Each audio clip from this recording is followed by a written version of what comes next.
We really have to, I think that most of the members have pressing arrangements and appointments. I know that the WIP has a family commitment, which is unexpected and serious. Good morning. We have apologies from Dr. Groenewald, Sheikh Imam. The minister is attending a funeral of the policeman in Port Elizabeth. We have an apology from the NASCOM, but we have the NASCOM will send a representative, and I'll just ask that Balwa indicates to me on a WhatsApp message who is representing the NASCOM today. Honorable Whip, we really appreciate you being here. We would not have been able to have this meeting without you. We now have a quorum. Honorable DM has also joined us. Honorable DM, could you please indicate the team from the SAPS before I give to the ED to introduce our team? Good morning, DM.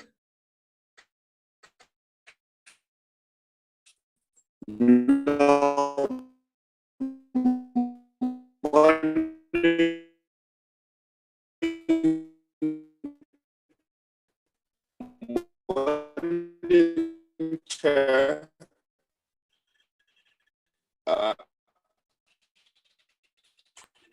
Honorable members, is it my network or the DM? No, Yeah. it's the chairperson. It's my network. Yours is working, Us chairperson. also. Oh, we can't hear the DM chair. All right. So I'm just checking whose network. DM, it's your network that's bad.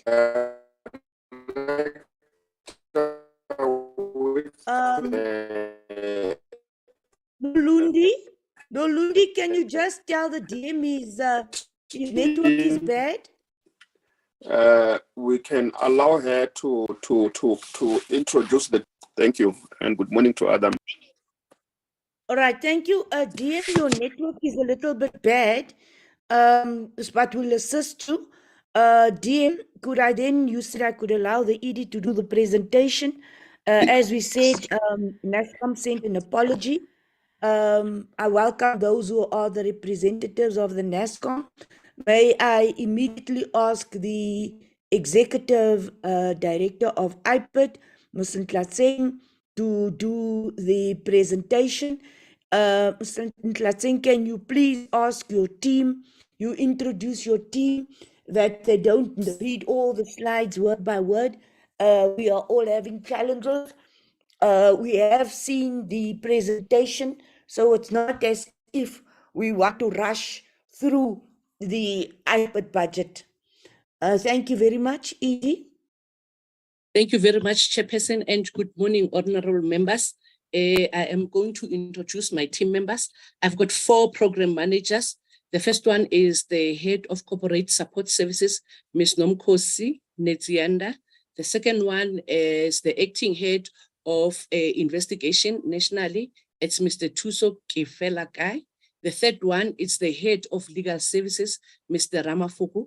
And then the fourth one is the head of compliance and stakeholder management, that is Mem Mamulupe.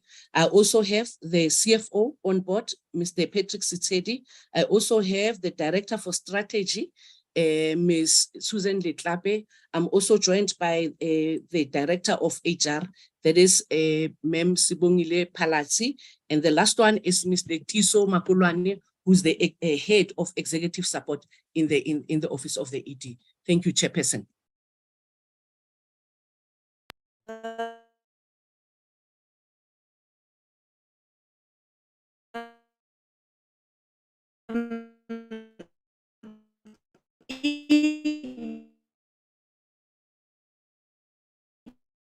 Chair, you are breaking. When you do the presentation and you need someone else to come in, please indicate when that person is coming in. You don't need to wait for the Chairperson, we chair. can't The hear you. DM is experiencing network problems. So Chairperson? Chairperson? you can continue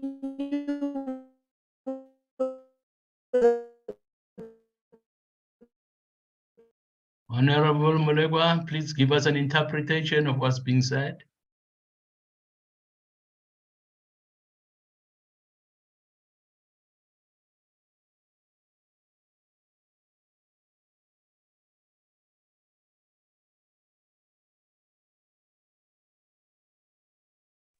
We can't hear what the chair is saying, Honorable.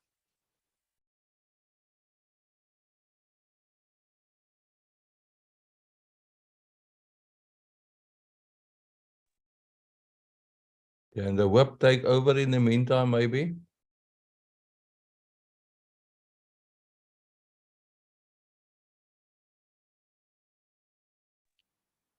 Good morning, honorable members. On the platform, as you can see, there's a network challenge for the Hello. chairperson. Oh, Honorable Siabi. Oh, yes. Yeah, Thanks there's a very much. network challenge for the chair. Can you please take over? All right. Thanks very much and good morning to everybody. Let's allow the ED to present and then we'll take it from there. ED? Thank you very much, Honorable Whip. I will Good start presenting. morning first. Good morning first. Chairperson or Honorable Whip, we have not yet adopted the agenda as well as the apologies, just to make sure that we follow that process before we can start with the presentation. Oh, sorry for that. I know that you logged a bit late, so that's why I'm just cautioning. Thank you, Whip. Yes. Can we have Babalo? Can you flight the agenda?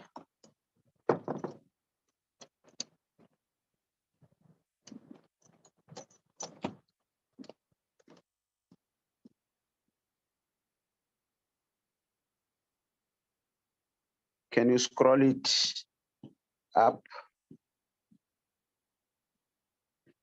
There is the agenda, colleagues.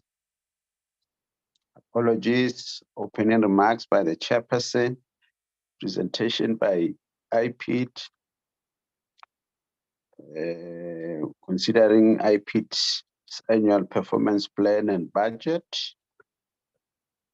Can I get a motion for the adoption of the agenda? I move, Chair. I second, Honorable Chair. Peacock moving. Any second? I second, Chair. Honorable Marego seconding. I take this no alternative view. Apologies. Babalo. Do we have apologies? I heard the chairperson presenting Good the morning, Whip. apologies. The chair has already tabled the apologies. Okay, Or should I continue? continue. Okay, good morning, Whip. I received the following apologies from the members. From Dr. Groenewald, the minister will be attending a funeral in Port Elizabeth. I also received an apology from Mr. Sheikh Imam, Mr. Whitfield, and Mr. Koza will join the meeting later. Thank you, Whip. Thanks very much.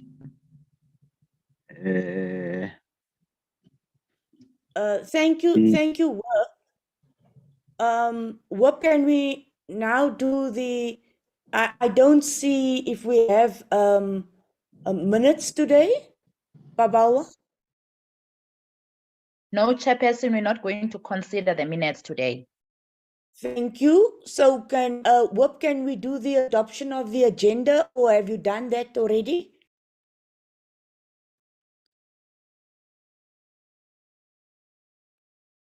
We did that, Chair. Thank you. Honorable members, so we can go ahead with the presentation. We had the adoption of the agenda, and did we have a second? Yes, Chair. We are done with that. We are only left with the adoption of the apologies, Chairperson. Thank you very much, Honorable Peacock. Could we have a proposal for the adoption of the apologies?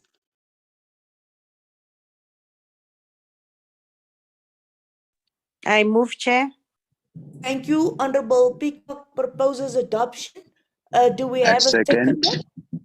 Thank you, Honorable Wap. We have a seconder. Honorable members, because we are all DM, we are all sitting with challenges. I think that as a collective, we are able to manage this. Again, Honorable Whip, I know that you have family commitments, so I humbly do appreciate that you have joined us and that you're always assisting us, and me in particular. Honorable Edie, you can now start with the presentation. Thank you very much, Chairperson, and good morning Did to you honorable members. introduce your team already?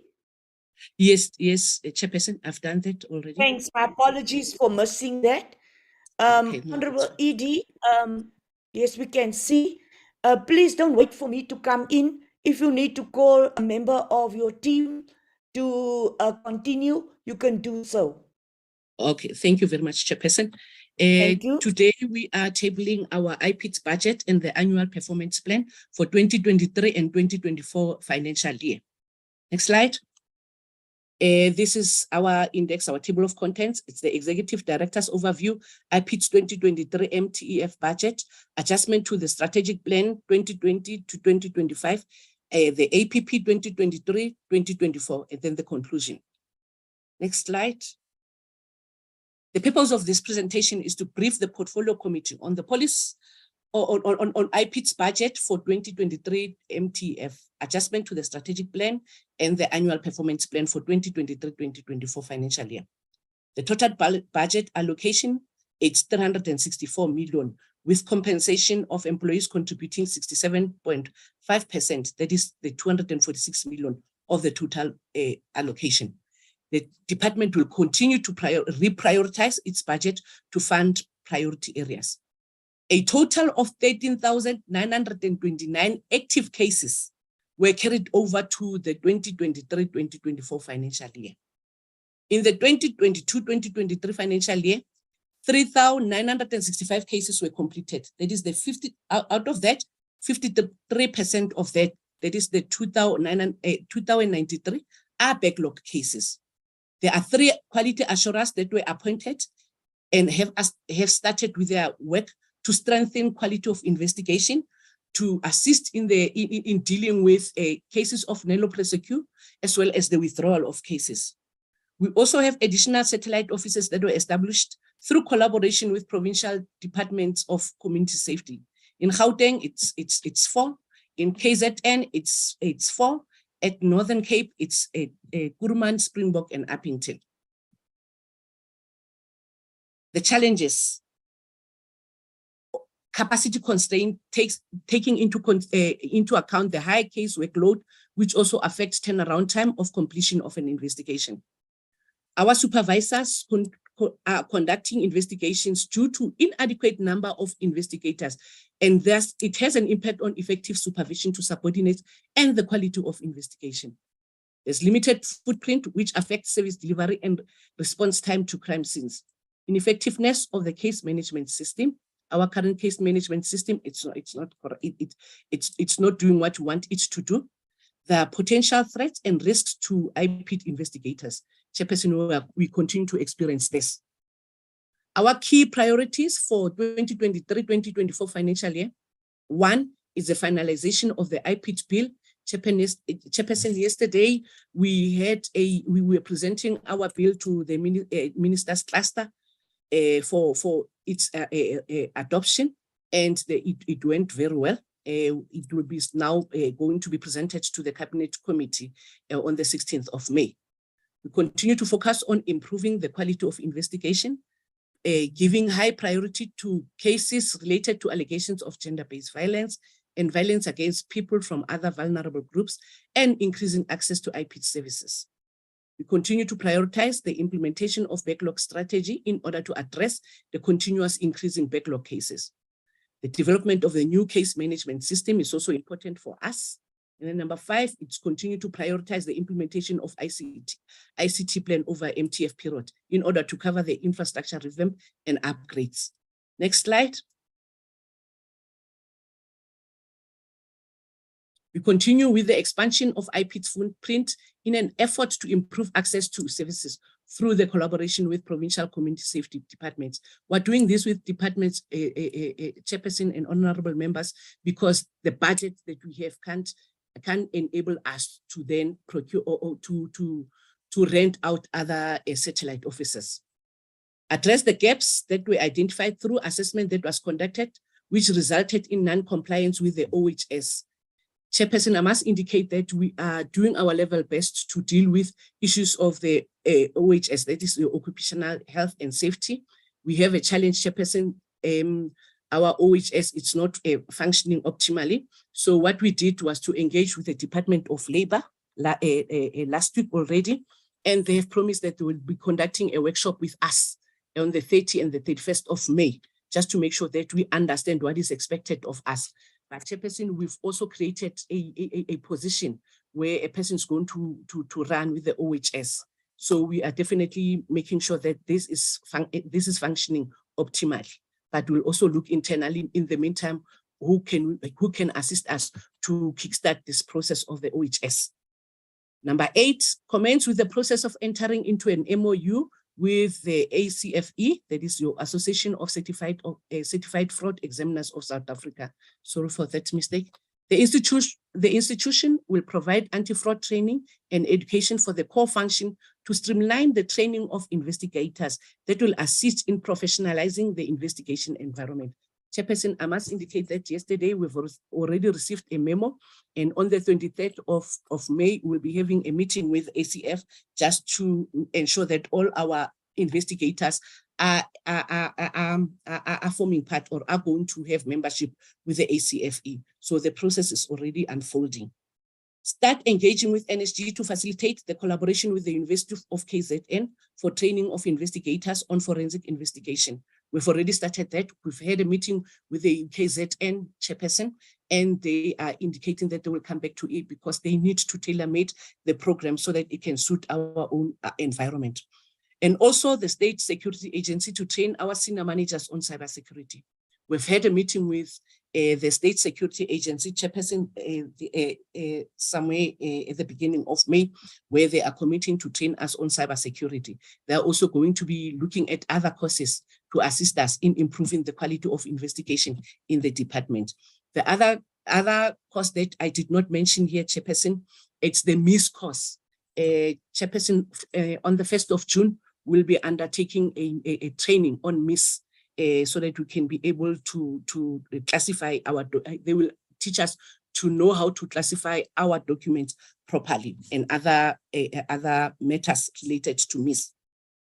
We are also in the process of establishing a policy and research subcomponent.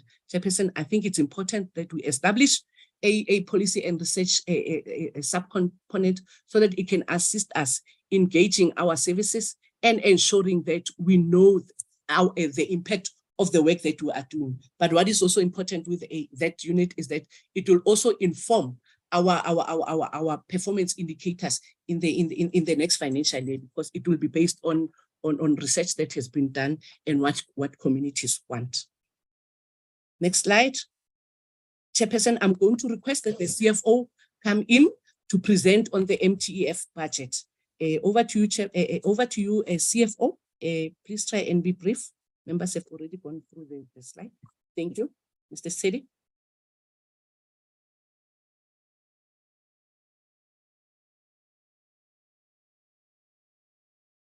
Thank you, CFO. Thank you, Edie.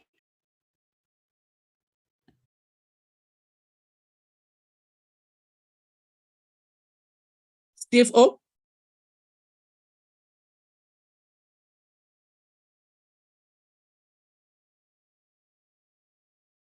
Probably he has a In the network. meantime, in the meantime, while we're waiting for him, could I just tell members that since the ED said that the amendment bill was presented to the JCPS Cabinet Committee and that it was well received, we have worked out a roadmap.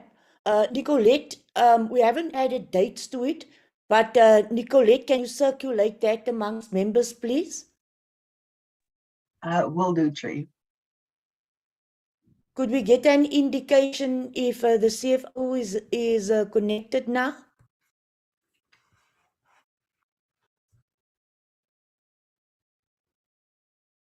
Edie, Chairperson, have we been? yes. Am I audible? Yes, sir. Okay. Thanks, and apology for that. I have to change my gadget. Good morning to the chairperson, honorable members, deputy minister, executive director, as well as colleagues. Good. And thank you, chairperson, for an opportunity to present the IPID MTF for 23-24 that was informed by the APP for the same financial year. Chairperson, the first slide before the honorable members, we are demonstrating the budget of IPID for the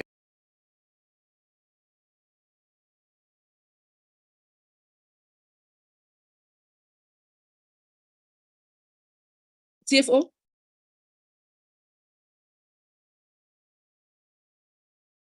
Okay, Chair, can I request Edie? that? Yes. Can I request Edie, that?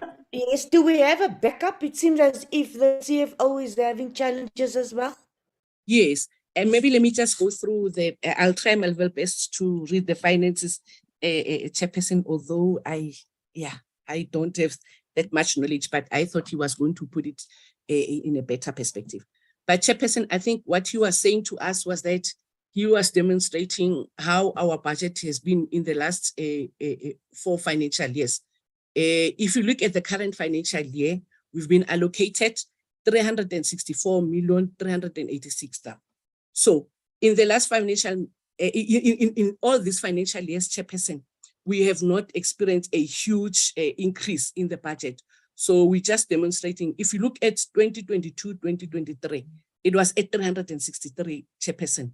And now in this financial year, it's now at 364 chairperson. So you can imagine that we are trying by all means to do with what we can because of the budget that is allocated to us.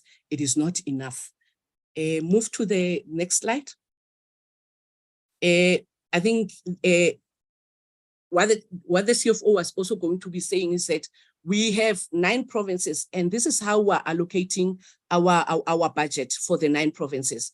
And our criteria for allocating this budget, it depends on the size of the province, case intake, the number of cases that we are receiving per province, the number of investigators, and the distance traveled, chairperson. I am not going to go through all the provinces, but safe to say that hotspot provinces such as Gauteng, Eastern Cape, Western Cape we've allocated more budget because of also the number of the high intake of cases. Chairperson. So the allocation of the budget to provinces is at 184 million. Next slide. The budget is broken down into, broken down as follows. For 2023, the grand total, like I said, it is at 364 million. And then if you look at the economic classification, which has a compensation of employees, it's at our compensation of employees it's at 246 million, chairperson. So in total, our budget is at 364. Next slide. The historical budget allocation and spending adjustment, Chairperson, 2020, our expenditure pattern in 2019-2020, it was at 100%. In 2020-2021, it was at 100%. 2021-2022, it was at 98%. And then 2023, which is the prelim, it was not yet being verified, it's at 99%. Next slide. I am going to hand over to our Director Strategy to then take us through the adjustment to the strategic plan, as well as our annual performance plan. Over to you, Mem Letlape. Thank you. Thank you, Edie. Thank you, Chairperson. Good morning, Honorable Chair and Honorable Members, DM, ED, and the colleagues. On the first slide, we are reflecting the adjustments that we have effected to our strategic plan for 2020 to 2025. There's only one change, Chairperson. In our strategic plan, we have introduced a new indicator which measures the prosecution of matters that we have referred to the NPA, and the target is 7%. And as far as the other outcome indicators and the targets, there were no changes. So this is the only change to the strategic plan. We have introduced this new indicator. I am not going to speak to the existing outcome indicators and the targets. I will only focus on the changes, Chairperson. I think we can move now to the APP. Also on the APP, I will only focus on the changes. We can move to the next slide.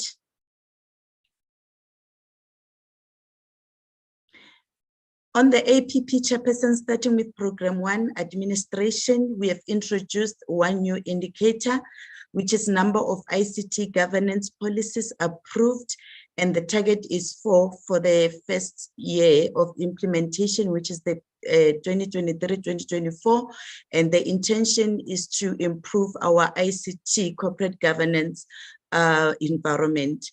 And as far as the other changes is with regards to the MTF targets, which I will touch a bit. The first one is the percentage implementation of ICT plan from 60% to 70% in year 1, and for the 2 outer years, the target is 80%. And the next one is the percentage of expenditure from women-owned enterprises. The target was increased from 30% to 40%, and the target of 40% is in line with the national target as determined by the Department of Women, Youth, and People Living with Disability.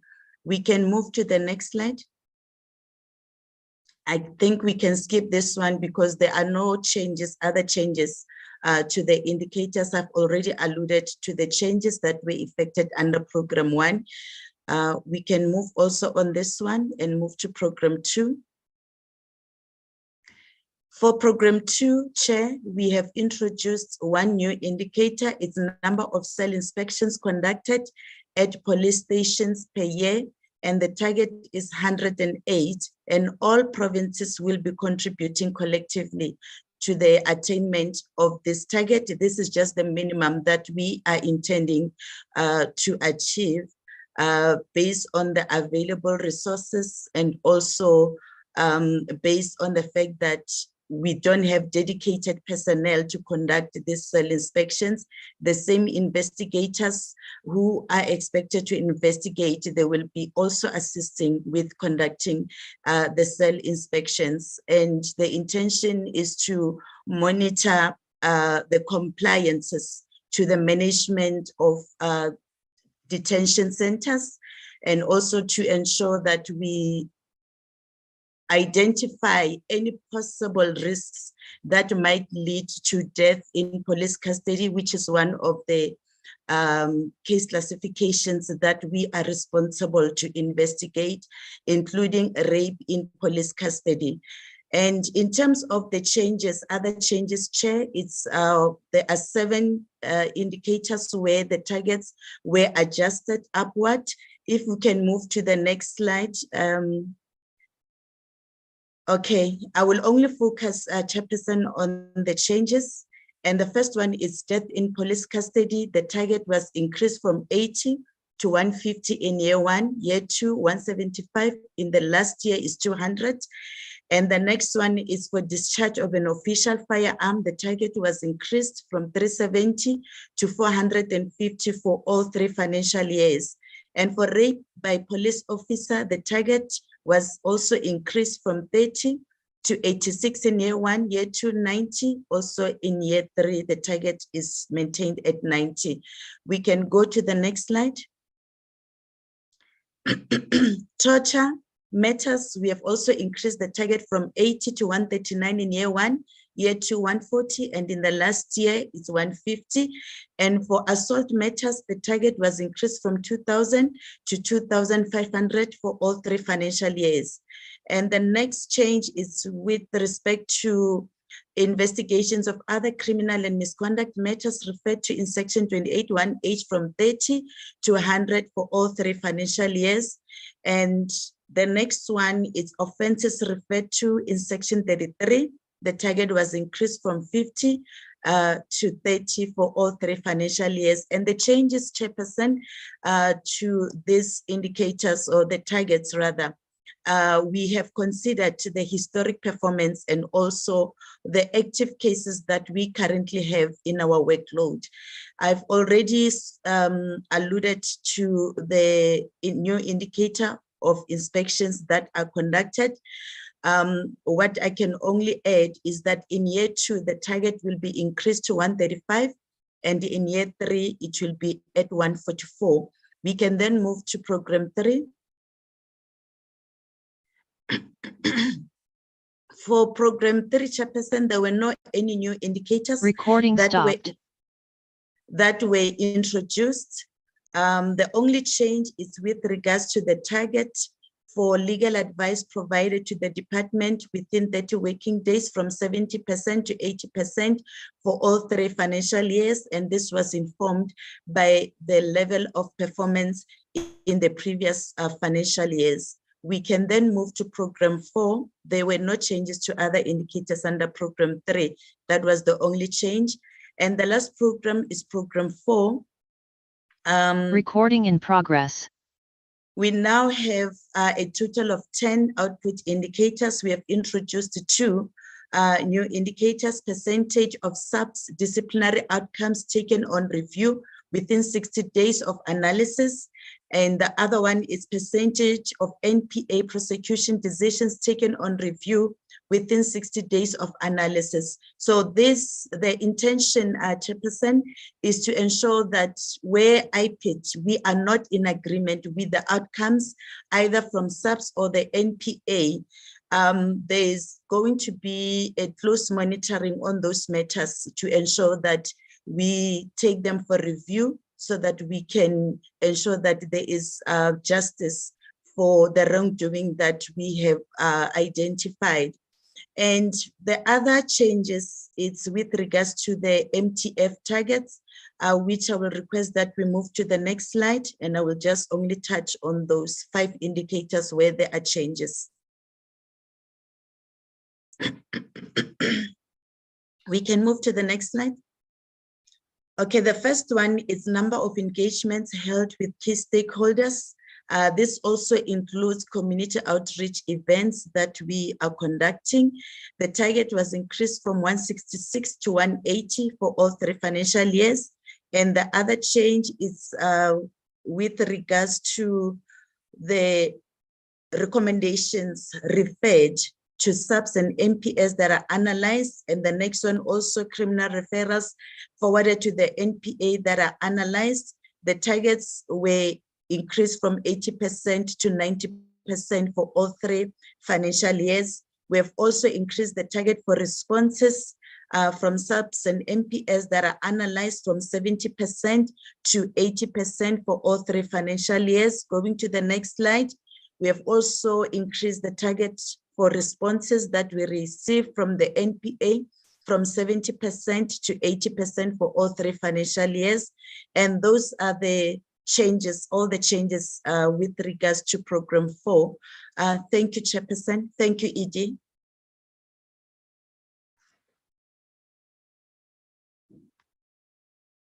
Thank you, Director Strategy. In conclusion, Chair, GM, as well as honorable members, we are continuing to provide Civilian Secretariat with support on the amendment of the IPID bill process. We continue to professionalize the investigation environment by enrolling our investigators on the ACFE membership. We are going to be employing 5 contract workers to assist with the reduction of the backlog cases. Already it's now at an advanced stage. We're going to decrease the number of null prosecute as well as withdrawal of cases through the employment of quality assurers. We're also going to make sure that we improve our prosecution rate. We're also going to be collaborating with Stats SA to validate our statistics. We'll continue to engage with the departments of community safety in various provinces, identify additional space in an effort to regionalize our services and improve access to our services. We're going to prioritize funding of key activities for the core program and ICT projects to ensure optimal service delivery. I think that's the end of the presentation, Chairperson. I thank you. Thank you very much, ED and your team. I'm very supportive, and I know that we all have challenges, but honorable members, as we know the situation in our country, let us support one another and ensure that we can do our work and do it professionally and as efficiently as possible. Honorable Deputy Minister, the opportunity is yours if you'd like to have some concluding remarks. No, thanks, Chair. I think let's allow members to interact with the presentation. I hope you hear me this time because, hey, the load shedding is really a problem. Thank you, DM. You are audible. You can mute your mic now, DM. Honorable members, I'll take hands.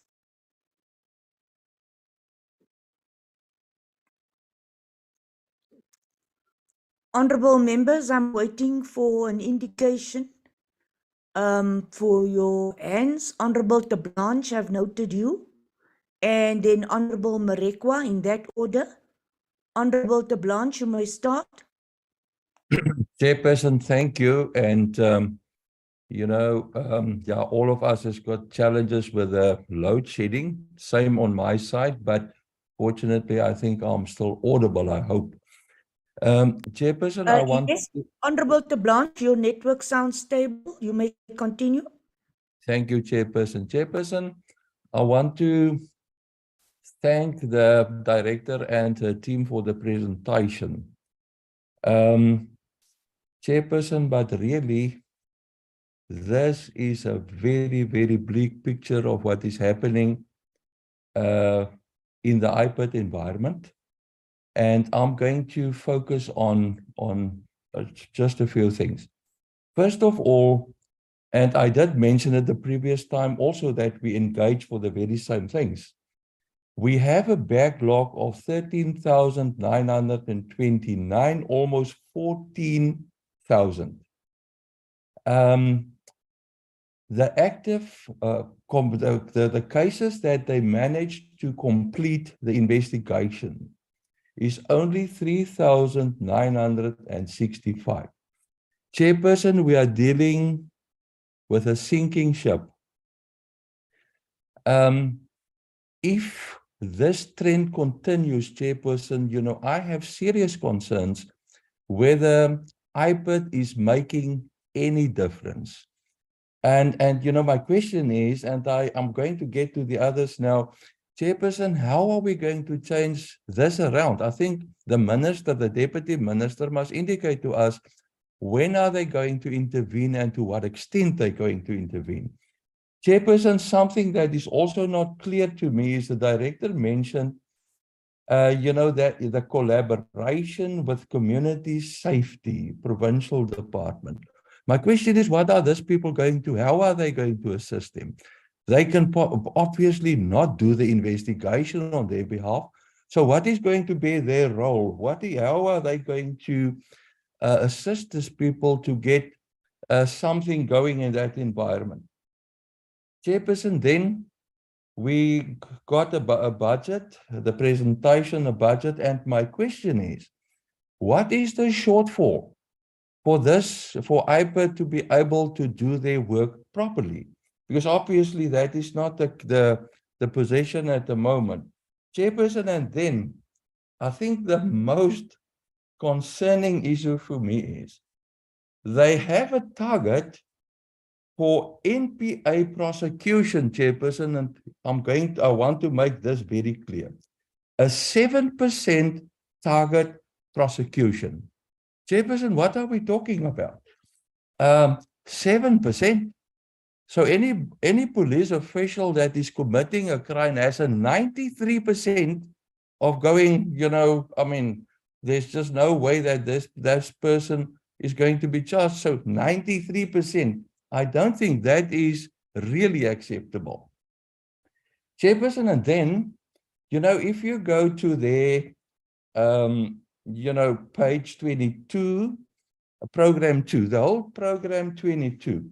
Chairperson, they are setting targets for investigation, rapes in police custody, whatever, the whole range of it. Chairperson, obviously every rape, every crime that got committed by the police must be investigated. And we are setting targets on that. Who allows us to set targets? Every crime needs to be investigated properly and forwarded to NPA to ensure that the law will be, obviously nobody is above the law. Perpetrators must be prosecuted.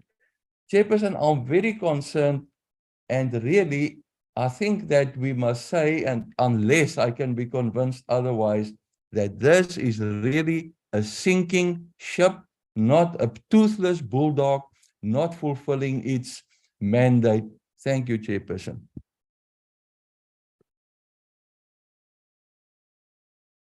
Thank you, Honorable De Blanche, Honorable Marekwa, and then Honorable Shimbeni. Thank you, Chairperson. Good morning, members. This morning.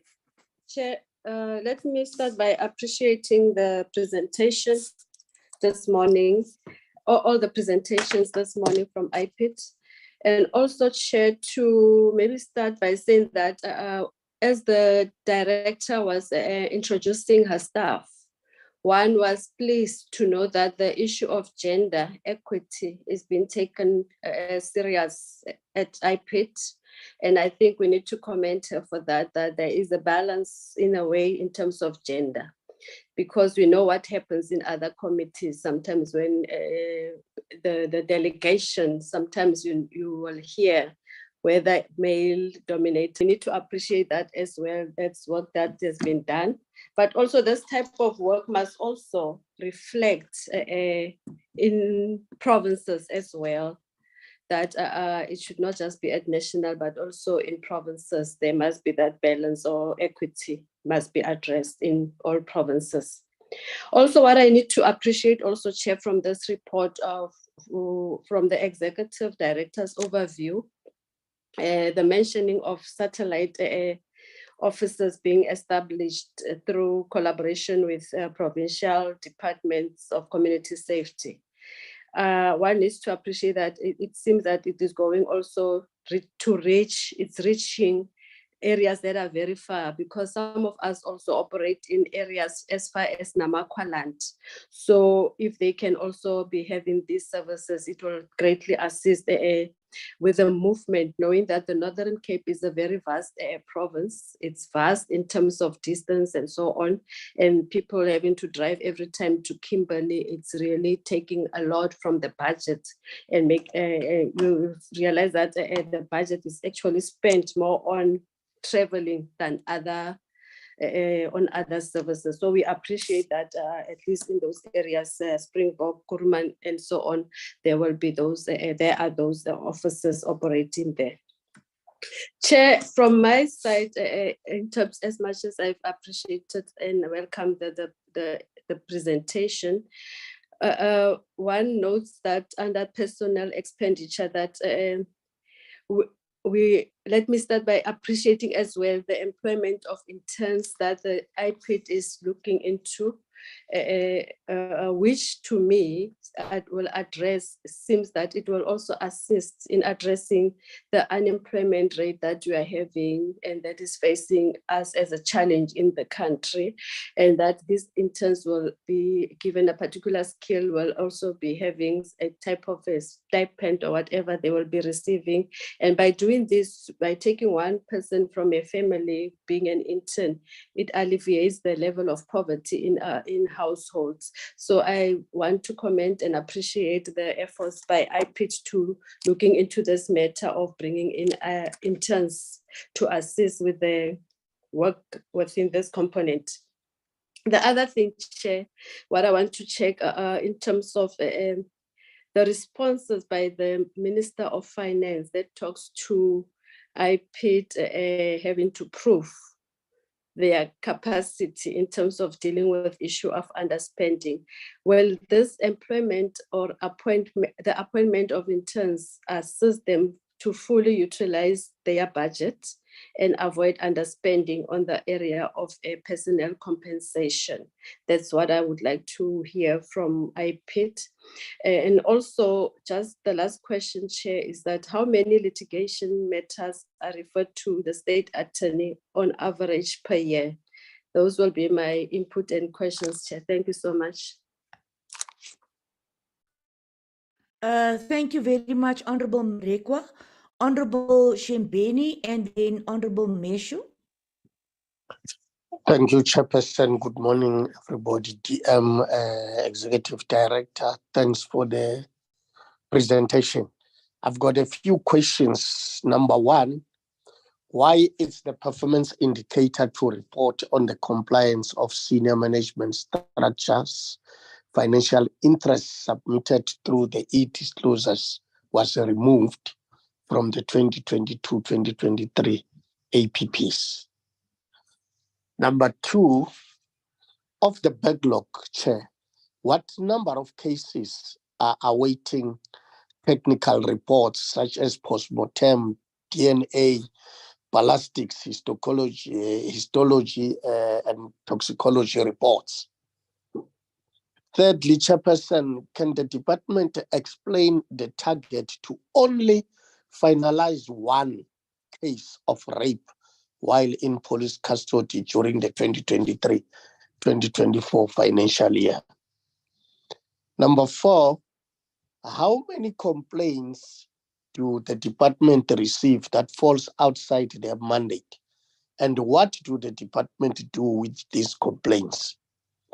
Lastly, Chair, number five, there was an incident in Komatipoort last year where police and security guards were involved in shooting incident, whereby there were fatalities.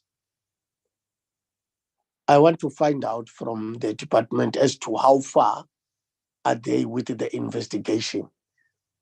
Are there any arrests or what? Can we find out about that? Because people died in that incident and more than 6 people were shot with live rounds. So I want to find out. I did not get the merits of the investigation up to so far. Thank you, Chairperson. Thank you, Honorable Shembeni. Honorable Meshu. Thank you, Chairperson. Firstly, I want to know what is the morale in IPID.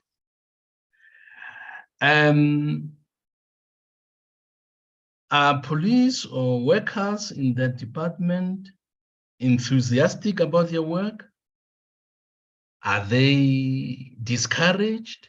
Are they happy with their low and poor performance?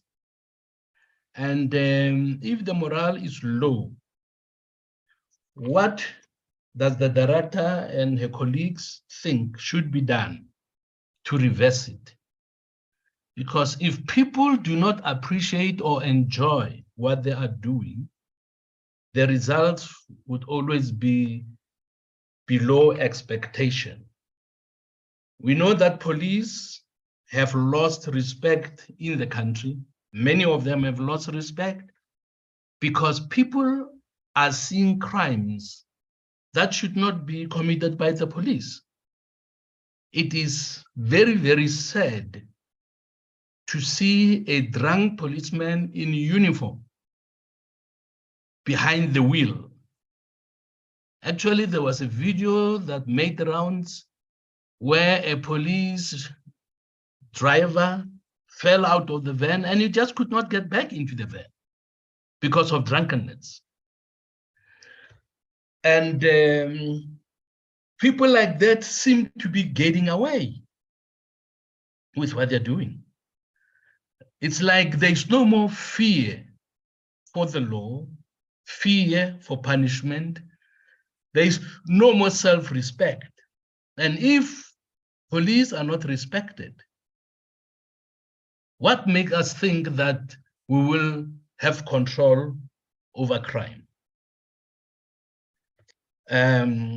What is IPID doing about the behavior of the police? Are they making headways? Are they failing?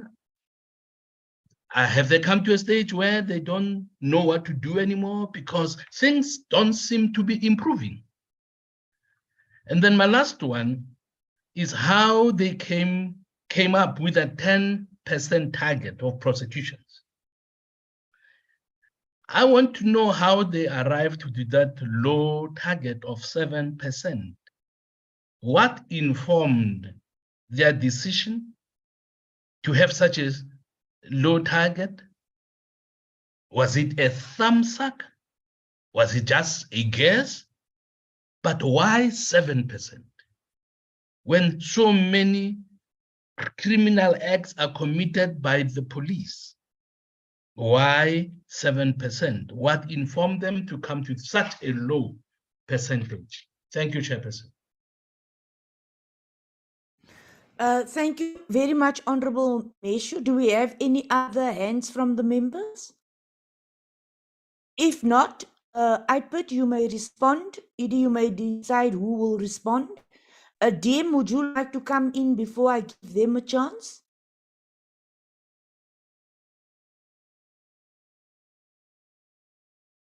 Dame? Hello, Chair. Thank you. Let's allow the ED to lead the responses, Chair. Thanks a million. Edie? Chairperson?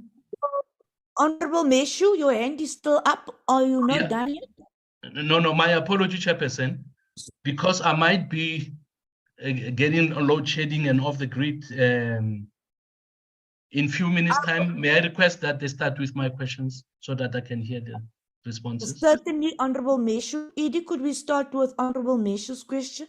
Thanks. Okay. No, thank you very much, Chairperson and Honorable Meshu. The morale in IPID. Chairperson, indeed, the morale is very low. But what I have done, Chairperson, I think it was in March where I held an investigator in Daba with all the investigators to say, how do we improve our morale in the institution? How do we make sure that we do proper investigation? What is it that we can do to turn around the situation the way it is as currently as it stands? So what happened is that, Chairperson, we have, out of that investigators in Daba, we have established a task team. The task team consists of the investigators who were appointed by the very same investigators, as well as management of the institution, just to deal with those issues that have been identified at the Indaba, Chairperson. But second to that, what we have done is that we are now advertising our post internally. Chairperson, and most the HR director will elaborate as to how many so far have been appointed internally. And Chairperson, I also want to indicate that there was a survey done by HR based on the exit interviews that were conducted. One must indicate that people who are exiting the institution are mainly admin people. Only 2 people, and this survey was done from October to March. Only 2 people were investigators who went on to other institutions just to get better offers than what you are offering, Chairperson. The money that you are paying, Chairperson, it's a bit problematic. We are competing with your SIUs. We are competing with your IDs. We are also competing with the Hawks. So our limited budget is the one that is actually making our situation to even be worse. But the other issue, Chairperson, is that if you look at the investigators, each investigator is handling 200 to 250 cases at hand. Now, Chairperson, that is really discouraging. That is also demoralizing, because a person is expected to complete the cases, and a person is also expected to assist in ensuring that there's a high prosecution rate. Now, that's why in our initiative, we have introduced your quality assurance to assist us in reviewing some of the cases with NPA, in also assisting us in dealing with the cases that have already been non-prosecuted by NPA, as well as look into other recommendations that were sent to SAPS to see if they agree with them. Because most of the time, they don't tell us that whether they agree with the process or what are they doing. They're not even giving us a report back to say they are declining or whatsoever. But this is informed, Chairperson, and I've been saying this, that for the fact that we are not part and parcel of the disciplinary hearings of SAPS, it is really discouraging.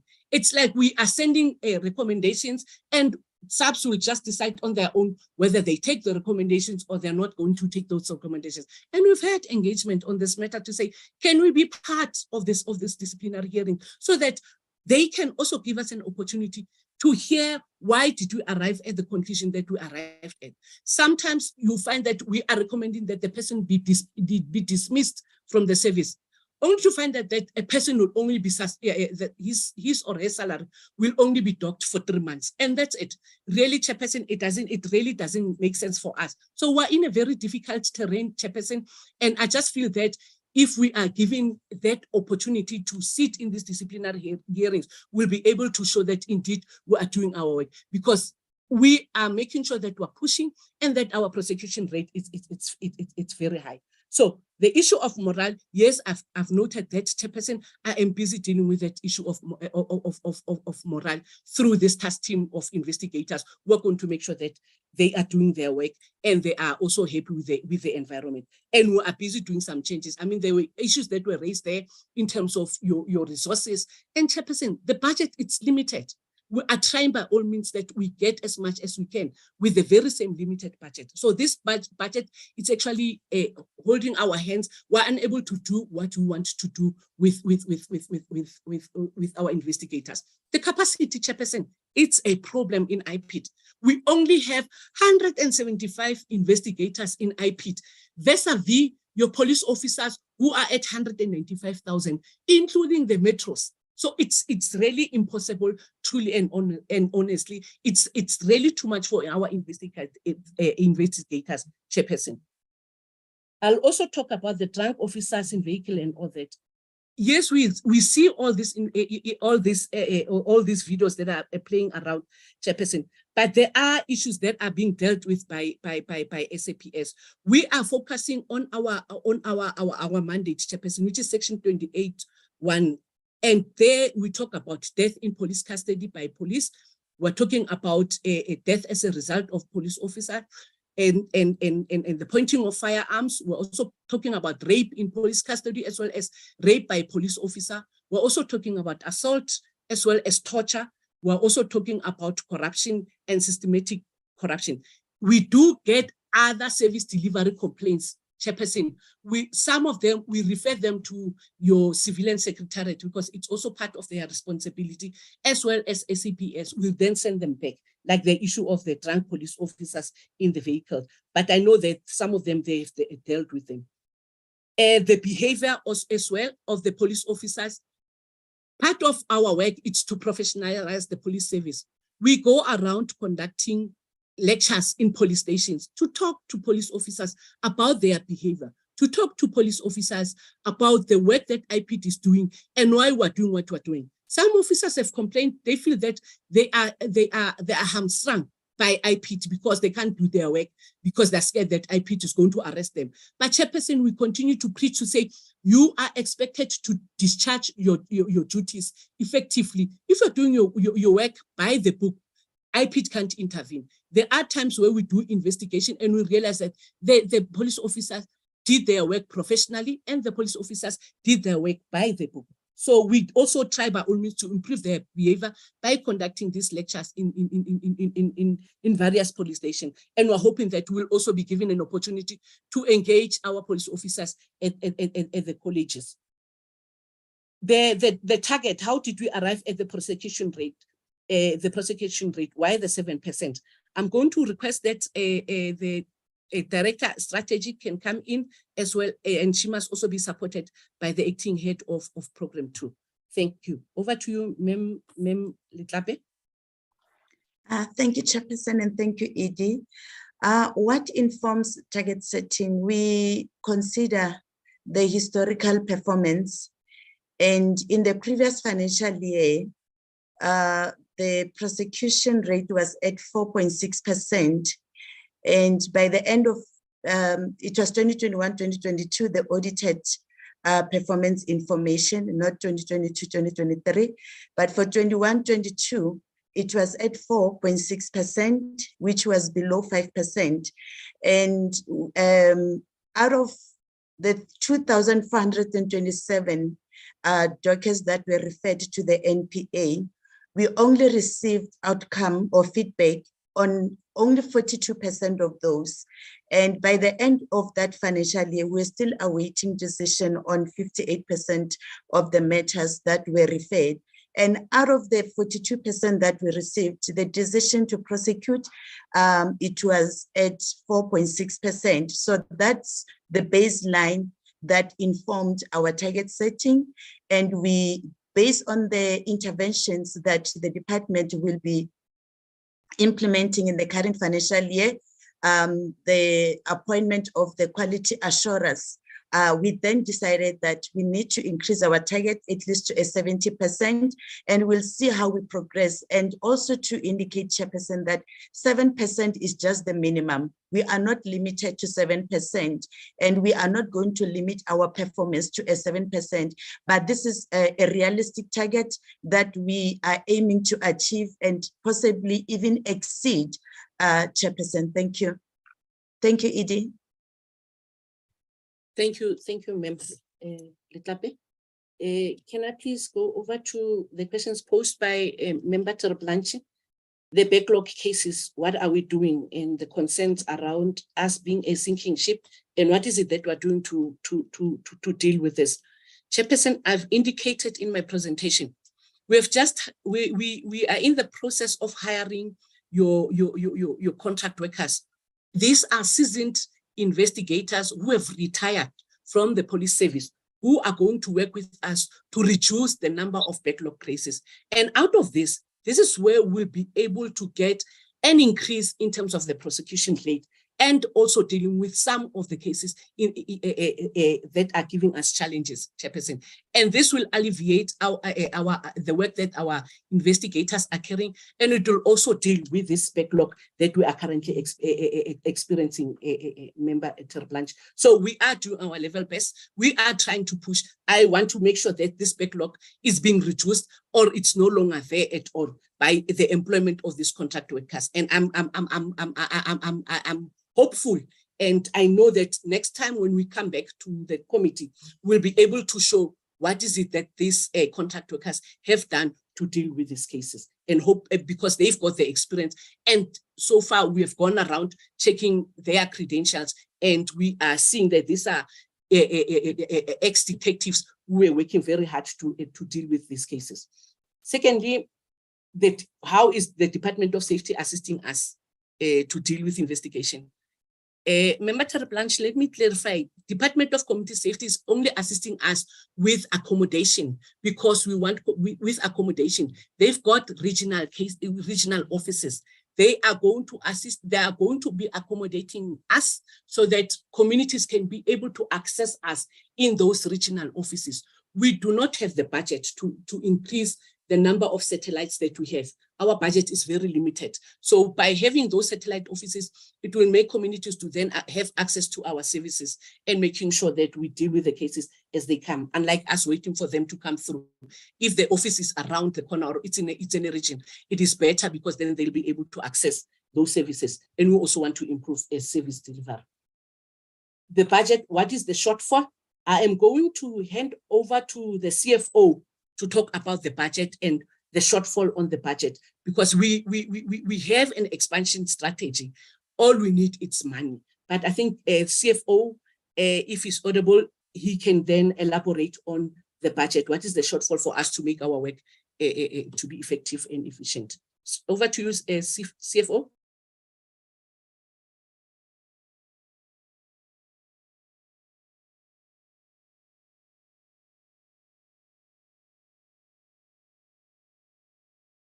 Do we have the CFO? CFO, you are muted.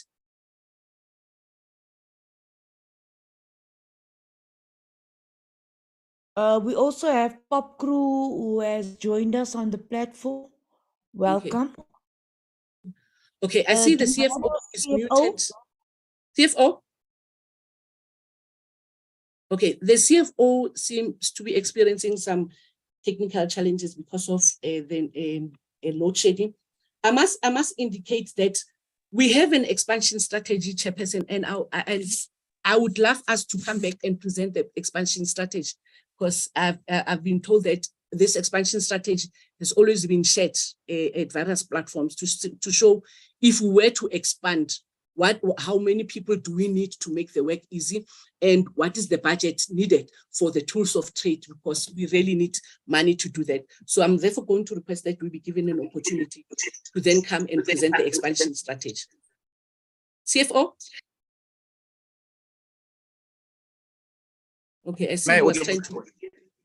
Am I audible? Yes, you are audible, CFO. Okay.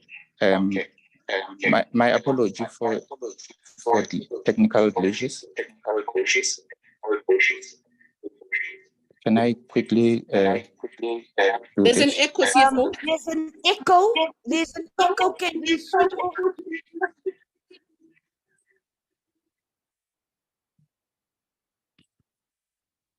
You probably have two gadgets. Could you mute your other gadgets? Thank you. Yes, Chairperson. Do you hear me? Chairperson, thank you very much, and my apology. I've been trying to exchange gadget from my side. Apology for that.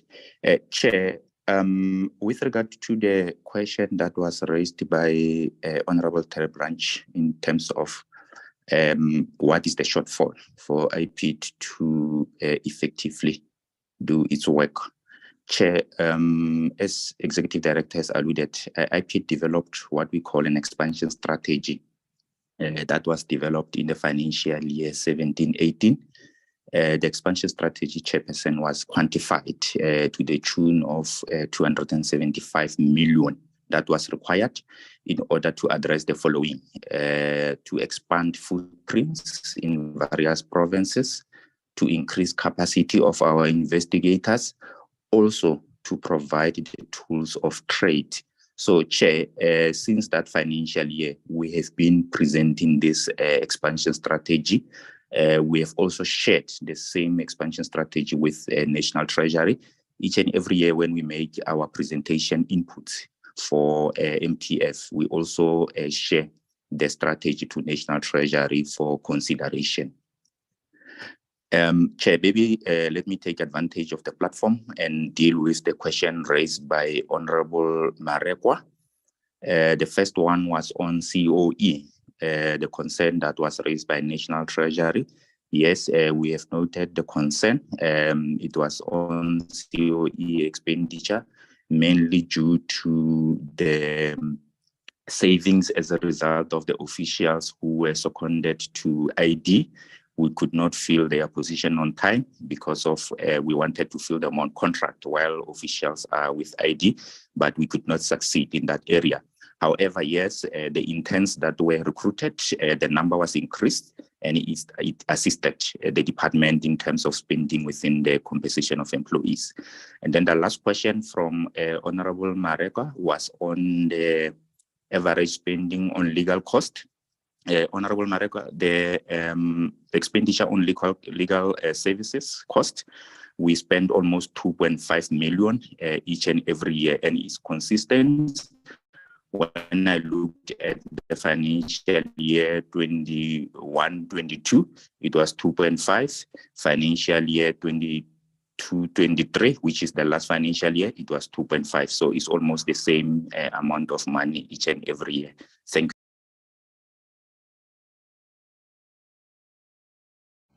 you. Thank you, CFO. The questions posed by Member Marekwa around expansion to Namakwaland, we will certainly look into that, Honorable Marekwa. We'll certainly look into whether can we not get offices in Namakwaland. We will also continue to engage the Department of Safety in Northern Cape to assist us in identifying such offices. It's important that we set our footprint almost in every region. And then I think the CFO has answered most of your questions. I am going to move over to Member Shembeni. Why did we remove the e-disclosures in our indicators? Can we talk about it, Mem Letlape? Thank you, Edie. Thank you, Chair. The reason why the indicator was discontinued from, I think it was from 2022, 2023, even in the current APP, it's because when we develop an APP, the first draft is due for submission to DPME and National Treasury and the Department of Women, Youth and People Living with Disability. And the purpose is that they then assess the APPs in line with the framework that is in place to ensure that we are prioritizing indicators that are supporting the achievement of the mandate, or rather the execution of the departmental mandate, and also national priorities of government. Now, the assessment that we received, the assessment report that we received, a recommendation was that we must remove this indicator because it was too operational, and also based on the fact that we don't necessarily have a challenge in respect of disclosure of SMS financial submissions. So that was the reason why the indicator was discontinued. It was as per the recommendation from the DPME. Thank you, Edie. Thank you, Chair. Thank you. Edie, before you come in, I think that I would like to make the following comments, and dear, maybe you could assist me. IPID doesn't have many investigators, but I don't understand why are you planning to investigate all police officers? We cannot plan for all police officers to be criminalized or making themselves guilty of misconduct. My view is that discipline remains the responsibility of SAPS and cannot be taken over or shifted to the IPID. So when you talk about the ratio between police officers and IPID investigators, what do you want this ratio to be? It will be interesting where you pin this ratio. If you have one investigator, do you plan this to have one investigator equal to each and every police member? And then do you then perceive police officers to be criminals. I may have misunderstood you, that's why I'm saying, Honorable DM. I am convinced that surely it is not the entire police complement that should be considered to be criminals. This would be rather a serious statement, and if it is clarified and if I'm incorrect, I'd like it to be corrected. A DM, before the ED comes in, could you maybe assist me as well?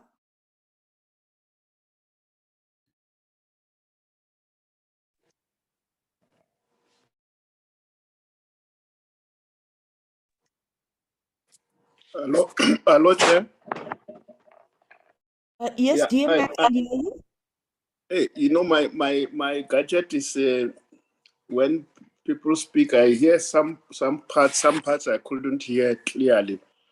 I just heard you talking about the ratios, but I didn't fully comprehend what was the comment. Okay, no comment, no problem. Don't worry then. I'll take also this conversation with you telephonically.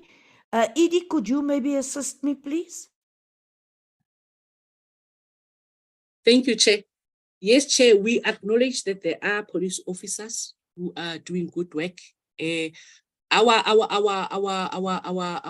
ratio, it's not necessarily that we're saying every police officer, we're just highlighting the challenges that we are actually facing.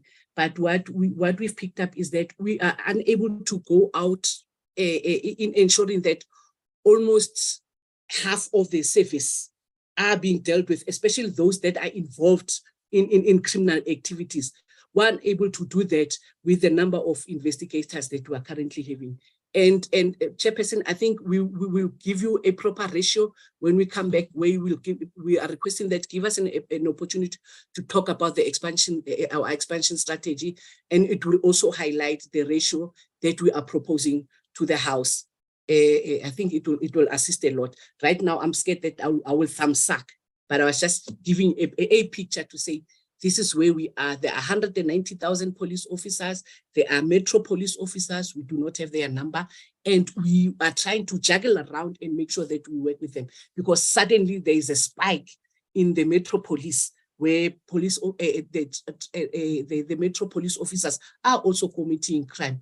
Chairperson, we are sitting in one metro where a chief has come to us to say, come and assist us. You know, with the capacity that we have, we're still struggling. We continue to establish your task teams, but truly and honestly, you can imagine how many other cases that we really need to deal with. But I think we'll give you a proper ratio when we come back, and we're given an opportunity to talk about the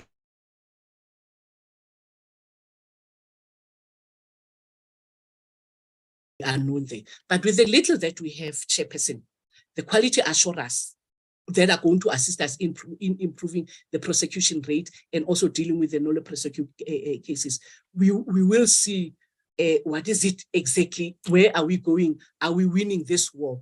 And where we realize that we're still having challenges, we will then try and look into our budget and also go to National Treasury to say, come and assist us. We are really battling here and we want to deal with police criminality. Chairperson, are you fine with that, or should I? Thank you very much, Edie. My last question is that the committee will soon be looking at the IPID amendment bill. How far has IPID interacted with this amendment bill? Because it will have a direct impact on the operations of IPID.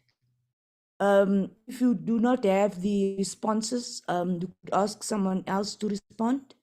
Edie? Okay. Thanks, Chairperson. Fortunately, I've been part of the processes, Chair. I've indicated when I started to say, with regards to the bill, we've been interacting with your Civilian Secretariat to make sure that we are fully accommodated in terms of making sure that IPID becomes effective and efficient, Chairperson. Just yesterday, we were sitting at we were presenting the bill at the DG's cluster on Tuesday, Chairperson, and we were looking at the bill itself And there are some of the issues that were taken out, like your conditions of service, were taken out of the bill, because those are issues that are regulated by the public service and through the DPSA. But as far as the bill itself, we are making sure that we have tightened the loose screws, and we've dealt with the loopholes that we think we identified in the bill itself. But I would request that Date Ramafuku, the head of legal services, can just expatiate more on this subject matter. Date Ramafuku, over to you.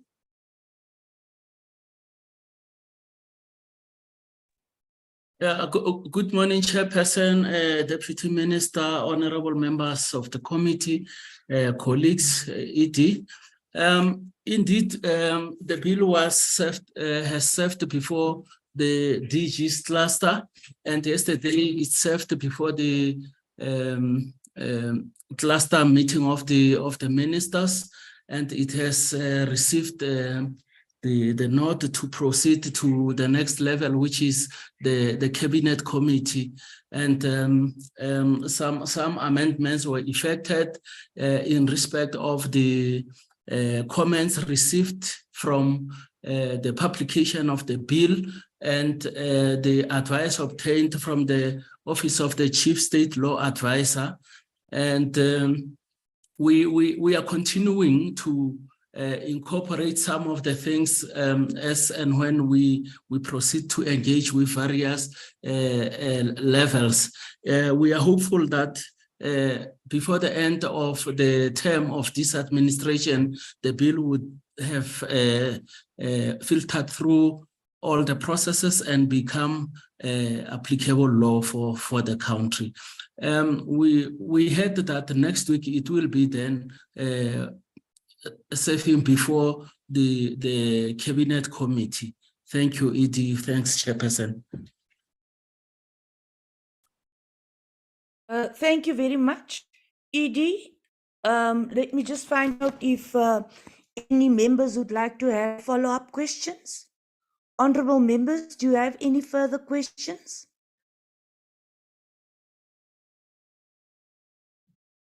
If not, then Honorable Blanche, your hand up. Chairperson, Honorable Shembeni, yeah? Yes, first Blanche and then Shembeni. Okay. Chairperson, thank you. Chairperson, I don't have any further questions at this stage. I just want to, just highlight that, we as a committee, I mean, obviously, IPID is struggling at the moment for various reasons. And, I just want to highlight that we as a committee will have to take this very seriously, and look into what is necessary to turn this situation around. Because at the moment, Chairperson, with all due respect to hardworking members of IPID also, with the limitations, IPID is not serving, the role that it's supposed to be serving at the moment. It's supposed to be a deterrent for police criminality, and unfortunately, they cannot fulfill that responsibility at the moment. Thank you, Chairperson. Thank you, Honorable Blanche. Honorable Shembeni. Yes, thank you, Chair. I'm also disturbed by this load shedding. I did not hear the response on the committee report issue from the Executive Director. Thank you. Honorable Shembeni. I'll ask that you also look at the minutes and that they capture those responses. Is there someone who wants to come in now? Chair, yes, I would love the acting national head of investigation to respond to the Komati board shooting incident. You may do so now. Mr. Kefelakai, you can come in. Okay, thank you, Chairperson, and good morning to the DM and honorable members. Chairperson, there were questions that were posed, and I realized that they were not responded to. I'll just try to be very quick. Yeah, in terms of the backlog, just to give the picture of the backlog up to date, it's standing at 13,929 chairperson. And then chairperson, just to make you aware that we are also not dealing with the backlog. We have got cases that are decision ready. In total is 33,138. And then currently, just the backlog and the current caseload is 17,989. Therefore, in total, we are saying IPID is standing with 51,000 cases, 127 matters that needs attention. And that's beside the intake that is growing. I thought I should clarify that. And the other one, the question that was posed was complaints that are received by IPID that are outside IPID's mandate. The complaints that we receive and we realize that they are outside IPID's mandate, we have a mechanism where we would then send these matters either to SAPS Inspectorate, because they're dealing with complaints in terms of their regulations, and some would go to the Civilian Secretariat for Police, as they have got a legislative mandate in terms of the Civilian Secretariat Act 2 of 2011. So they have that responsibility. So some we would refer them to the at provincial level to better deal with them at that level. So that's how we deal with the complaints. But we also want to strengthen the area of complaints, and that is the process that is unfolding at the moment. We had an engagement with SAPS in this regard to try to find ways as to how we can best augment this area of responsibility. With regard to the case in Komati-Port, I would request Honorable Shembeni to give us the chance to provide a written response, so that in our response, we are very comprehensive to even provide the latest information. Thank you very much.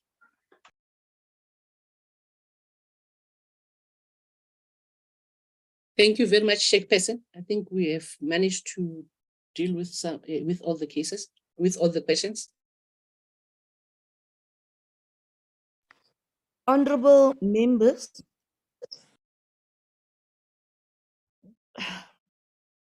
I think we must go back, and as I said to you, that we look at the historical progression of where things come from and where things stand now. So, honorable members, as you know, I'm following the legacy report and looking at things in a historical perspective. So if you go way back to 2015, National Treasury indicated that they could not support additional funds for the expansion strategy because IPID could not spend their budget. In 2022, this position was again reiterated by the Minister of Finance, that the committee, I think once we have a clearer understanding of this, we have to look at the funded vacant posts that they are filled, especially within the investigation and information management program, which is the core service delivery program of the directorate. So let us look at the recommendations which were made by the committee and the responses which we previously received from National Treasury. Let us look at those points which National Treasury emphasized and how far the Directorate has come to demonstrate that it has the capacity to fully spend the current allocated budget. I'm going to ask that we engage with SAPS on this and that we again, unless the ED could respond to that. Would you like to respond to my comments, ED, or would you like me to take this up with SAPS? Chairperson, I would like you to take it up with SAPS. Thanks. Thank you very much. Honorable members, the DM is experiencing challenges. Do we have anybody from SAPS who'd like to respond?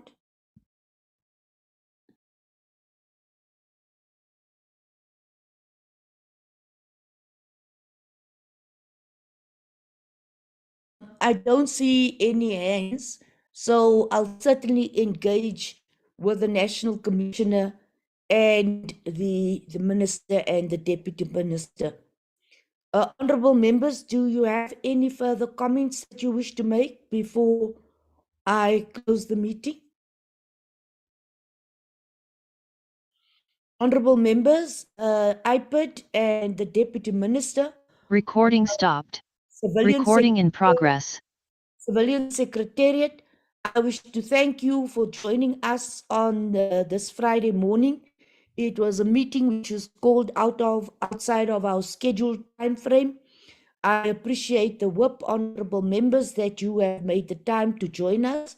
The Civilian Secretariat and all those, our committee staff members, thank you very much. Babawa has indicated that we are well on our way to booking your tickets and arranging and finalizing your travel arrangements for next week for the oversight visit. We'll be in touch with you and we'll facilitate the oversight visit in a very professional manner. Thank you very much, honorable members. The meeting is now adjourned. Thank you. Thank you, Chair. Good, Chairperson. Thank you very much. Thank you, Chairperson. Thank you, Chair. Bye. Thank you, Chair. Thank you, bye.